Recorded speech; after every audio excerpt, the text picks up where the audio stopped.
and welcome to my pregnancy diary.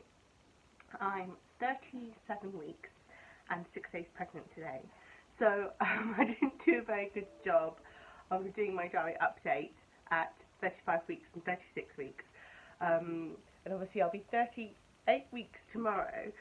I'm bouncing a bit because I'm sitting here on the old birthing ball, but yeah, I mean it's definitely gone up a stage over the last 2 weeks, which is probably why I haven't got round to doing the video. At 35 weeks, I went to the antenatal drop-in for the midwives and met the rest of the midwives from the team of 6, our Primrose team, that I hadn't met before, and they were lovely, and it's been really reassuring to have met all the midwives that my midwife practices with. So if she wasn't available when I was in labour, I have met one of the other midwives before. I thought that was really great. It's been really good continuity of care. Then we went for a scan for 36 weeks. That'll be our last scan. And the baby, they estimated £6.1, but she was looking really good. Concurred with what the midwife said, which was like she was like 1/5 engaged at that point, so right up to the birth canal. Yeah, good movement, all looking, she's gone up actually, she's gone up to the 25th centile, which kind of fits over, yeah, you can't see my bump, hang on, let me have a look, yeah, that's the old bump at the moment, so I could tell that I'm bigger than I ever was with Ava, because she was £5'10" when she was born, so that's been interesting. Then we were supposed to have the 36-week check with the midwife, and she had to cancel because she was with somebody in labour. So we went this week on Monday when I was 37 weeks to see the birth centre. And that was really nice because I had Ava on labour ward, and so we were really keen to see the birth centre and think about how we might want to use the birth centre, get a feel for it. And we were really pleased. It's got a nice big birthing pool, it's a lot calmer, it's got a drop-down bed, double bed that comes out from the wall. It has got all the machines and monitors and stuff, but they're all sort of remote, so it's not like you're wired up to them on a bed in the same way. And also they have them in cupboards, so they close the doors when they're not using them. Because I remember after I had Ava, sometimes all the lights and the beeping and the screens was a bit overwhelming, and also just the volume of people on labour ward at times I felt was a bit overwhelming. So if I get to go on the birth centre, I think that'll be really good. It's got like an ensuite shower room. Yes, that was a really positive visit. She measured the bump, all the tests came back, we had a really long chat with her. You can probably tell my throat's going now. I've still got pregnancy sickness. I've been really badly sick the last 2 days, and that quiver I'm feeling now is sometimes what happens, and it means I might be sick in a bit, so I'm really sorry. I think it's quite harsh that I'm still throwing up, but it's how it is. I've definitely got a lot more aches and pains than I had with Ava. I think because she was 39 weeks when she was born, but I actually think she was less than that because I'd missed my period when I got pregnant with her, and I don't think I was quite as far on as they thought I was with my dates. And I never got to this sort of pre-labour stage. I had Braxton Hicks when I was pregnant with her, but I didn't have all this aching and rolling and punching and kicking and period pain and all these kind of things that I'm having now. And I said to my husband, whenever we walk to school and then we have to walk to hospital and we have to walk home again, I get very intense Braxton Hicks just from that walking.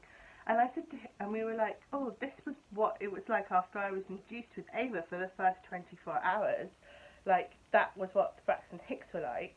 And obviously then when I get home and I sit down, they kind of even out. They come on again, all on their own, in the evenings, but they're very irregular. And funny enough, I can kind of cope with the Braxton Hicks because I just breathe through it. What makes me feel really miserable is waves of nausea. But all none of it passes, none of it lasts for that long. It just feels quite intense when you're going through it, you know, because you don't know when it's going to end. But then you have to kind of say to yourself, no, it will end. I just need to breathe through it. But yeah, and yesterday I was sitting on the sofa yesterday evening watching TV, and I had a click coming from my tummy. And my husband was like, "Is that you? Have you clicked something?" I was like, "No, it's the baby. She's clicking." And so that was amusing. My mum's coming in a week, so I'm just hoping, obviously, that baby stays put until my mum gets here, just because of Ava and what that means for leaving her, for going into hospital to have the baby.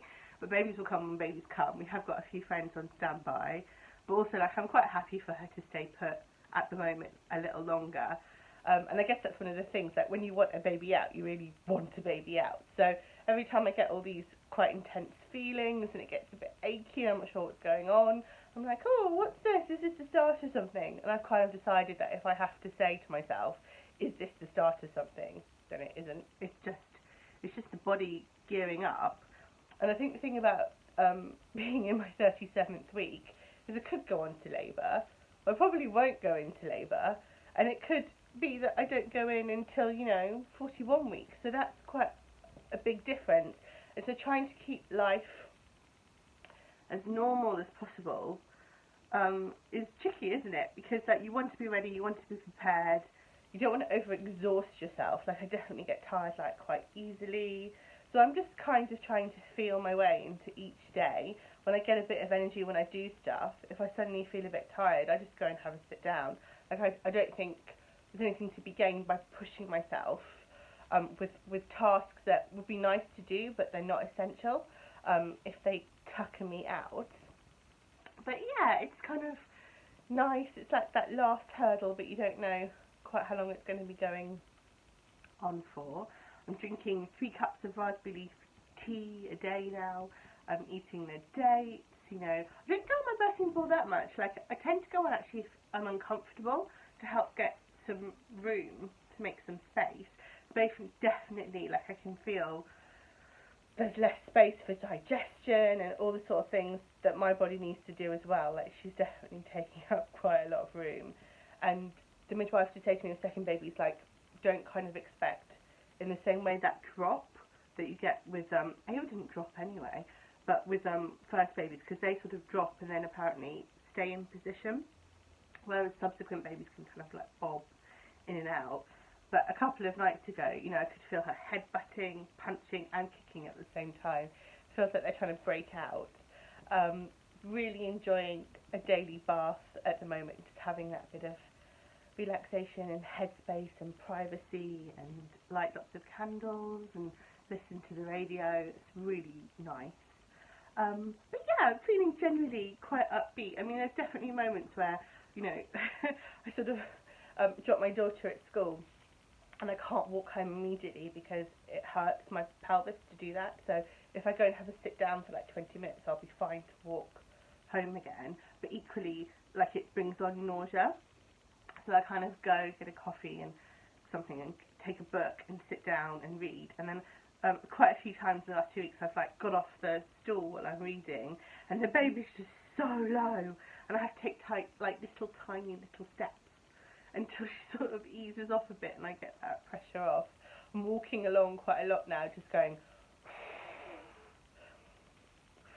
as I'm just trying to get on with my day, but obviously having Braxton Hicks kind of like false labour contractions.